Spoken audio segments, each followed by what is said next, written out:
শিবিরের জন্য এটা একটা অভাবনীয় মুহূর্ত।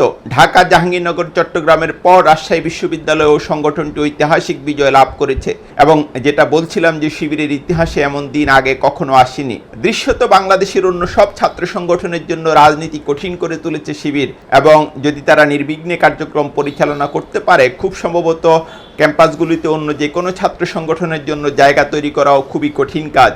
কেন শিবিরের ঐতিহাসিক বিজয়, সেটা নিয়ে নানামুখী বিশ্লেষণ চলছে। সাজিদ টকে আমিও আসলে একাধিক ভিডিওতে এটা নিয়ে আলোচনা করেছি। যেটা বলা হচ্ছে শিবিরের যে কল্যাণমুখী রাজনীতি এবং ইনক্লুসিভ রাজনীতি, সেটার সামনে অন্য কেউ দাঁড়াতে পারছে না।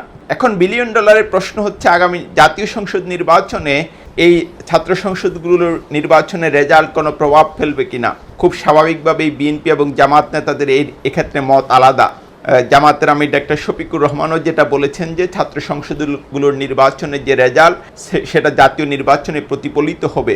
অন্যদিকে বিএনপি নেতারা মনে করেন যে ছাত্র সংসদ এবং জাতীয় সংসদ নির্বাচন আলাদা এবং এর মধ্যে কোনো রকম সম্পর্ক নেই, কোনো প্রভাব পড়বে না। এমনিতে আপনারা যদি খেয়াল করেন যে গত কয়েক মাসে যেসব নির্বাচনী জরিপ হয়েছে, সেখানে একটা বিষয় খুবই স্পষ্ট। শিক্ষিত এবং তরুণ ভোটারদের মধ্যে জামাত শিবিরের জনপ্রিয়তা এখন বেশি। অন্যদিকে আমরা যেটা দেখছি যে গ্রাম অঞ্চলে কিংবা যাদের বয়স বেশি কিংবা যাদের শিক্ষা কম, সেখানে বিএনপির জনপ্রিয়তা বেশি এবং চারটা বিশ্ববিদ্যালয় ক্যাম্পাসের যে নির্বাচন, সেটা আসলে এসব নির্বাচনী জরিপকে খুব বড় মাত্রায় সাপোর্ট করে। এখন আমার যেটা প্রশ্ন কিংবা অনেকেরই প্রশ্ন যে জাতীয় নির্বাচনে জামাত কি আসলে শিবির হতে পারবে, এটা খুবই বড় প্রশ্ন এবং এটার উত্তর দেওয়া আসলে খুবই কঠিন। যেটা আমি শুরুতেই বললাম যে ক্যাম্পাসগুলিতে শিবিরের যে অভাবনীয় বিজয়, সেটাতে একটা মুখ্য এবং প্রধান ভূমিকা রেখেছে ইনক্লুসিভ রাজনীতি এবং কল্যাণমুখী রাজনীতি। আমরা যেটা দেখি যে বিশেষত ডাক্তার শফিকুর রহমান জামাতের আমির হওয়ার পর থেকে জামাত বিভিন্ন রকম সামাজিক কার্যক্রমে নিজেকে জড়িয়েছে। আগে যে ছিল না সেটা বলছি না, আগেও সেটা ছিল, কিন্তু এটার মাত্রা এখন অনেকটা বেড়েছে। বিশেষ করে এক সময় যেটা দেখা গেছে যে যেহেতু জামাত রাজনৈতিক কার্যক্রম সেভাবে পরিচালনা করতে পারেনি, তখন দলটি অনেকটাই সামাজিক একটি সংগঠনে পরিণত হয়েছিল এবং সেক্ষেত্রে মুখ্য এবং প্রধান ভূমিকা রেখেছিলেন ডাক্তার শফিকুর রহমান। সে অর্থে কল্যাণমুখী রাজনীতির ব্যাপারে ভাতৃপ্রতিম সংগঠন শিবির এবং জামাতের মধ্যে খুব একটা পার্থক্য নেই, কিন্তু একটা জায়গায় খুবই বড় পার্থক্য এবং আমি আসলে দুটা জায়গায় বলবো বড় পার্থক্য। একটা হচ্ছে ইনক্লুসিভ রাজনীতি। আমরা চারটা ক্যাম্পাসেই যদি দেখি যে শিবির তার মতাদর্শের বাইরে বহু মানুষকে এই নির্বাচনী রাজনীতিতে যুক্ত করেছে। তারা এমন অনেক প্রার্থী দিয়েছে যারা শিবিরের মতাদর্শে বিশ্বাস করে না, যারা শিবিরের মতো চলাফেরা করে না, কিন্তু আমরা যেটা দেখি যে নির্বাচনী রেজাল্টে এটা একটা বড় ভূমিকা রেখেছে। কিন্তু জামাত কি সেটা পারবে?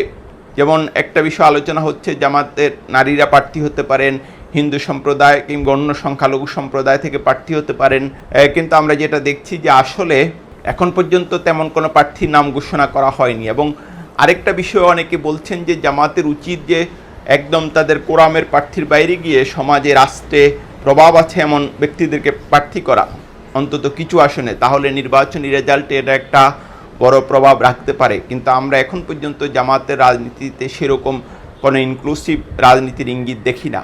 এটা একটা খুবই গুরুত্বপূর্ণ দিক। আরেকটা দিক হচ্ছে, কেউ স্বীকার করুক আর না করুক, আসলে জামাতের নেতাদের একটা উল্লেখযোগ্য অংশ তো পৃথিবী থেকে চলে গেছেন, যারা জামাতের রাজনীতিতে খুবই গুরুত্বপূর্ণ ভূমিকা রাখতেন। এদের একটা বড় অংশ মানবতা বিরোধী অপরাধের মামলায় সাজা ভোগ হয়েছে, কারো মৃত্যুদণ্ড হয়েছে, কেউ বা যাবজ্জীবন কারাদণ্ড ভোগ করা অবস্থায় মৃত্যুবরণ করেছেন।